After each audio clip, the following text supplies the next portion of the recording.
రెడ్డి విగ్రహావిష్కరణ కార్యక్రమంలో భాగంగా ఇక్కడ రెడ్లందరూ కూడా పోయి అడిగిన వెంటనే వారికి ఆ విగ్రహావిష్కరణకు కావలసిన స్థలాన్ని ఇచ్చుకోవడానికి పర్మిషన్ సహకరించినటువంటి పెద్దలు గౌరవనీయులు పితాని సత్యనారాయణ గారికి, అదేవిధంగా ఈ నన్ను ఆహ్వానించినటువంటి రెడ్లకు, పత్రికా విలేకరులకు మీకు అందరికీ కూడా హృదయపూర్వక నమస్కారాలు. ఇది ఒక చరిత్ర. దాదాపుగా స్వాతంత్ర్యం రానితోనికే ఒక విప్లవకారుడిగా, ఒక స్వాతంత్ర సమర యోధుడిగా తన ప్రాణాలను కూడా లెక్క చేయకుండా ఆ రోజు బ్రిటిష్ వారి మీద తిరుగుబాటు చేసినటువంటి విప్లవకారుడు ఉయ్యాలవాడ నరసింహారెడ్డి.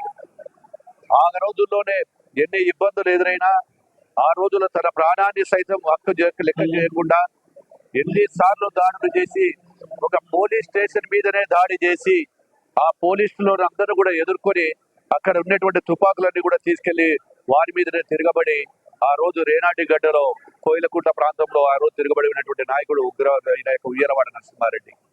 అదేవిధంగా ఈ రోజు ఈ ప్రాంత ప్రజలందరూ కూడా ఒక విప్లవకారుడికి ఇచ్చిన గౌరవం ఇది. ఒక విప్లవకారుడు దేశానికి స్వాతంత్రానికి ముందు కూడా చేసినటువంటి వారి పేర్లు మళ్ళీ రాబోయే కాలంలో ఆ విగ్రహాన్ని చూస్తే ఈయన ఉయ్యాలవాడ నరసింహారెడ్డి గారంట అప్పుడు స్వాతంత్ర సమరయోధుడిగా ఉన్నారు, విప్లవకారుడిగా కూడా ఉన్నారు. ఆయన కథలన్నిటిని కూడా గుర్తు పెట్టుకునే విధంగా ఈ రోజు విగ్రహాన్ని ఈ యొక్క ఏర్పాటు చేసినటువంటి ఆ యొక్క సంఘంలో యొక్క నాయకులకు అందరికీ కూడా శుభాభినందనలు తెలియజేస్తా ఉన్నాము.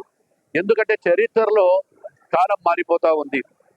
ఆ రోజు పోరాటం వల్ల ఆనాటి స్వాతంత్ర సమర యోధుల వల్లే ఈ రోజు బ్రిటిష్ వారి పీడ విరగడం జరిగిందని కూడా తెలియజేస్తా ఉన్నాను.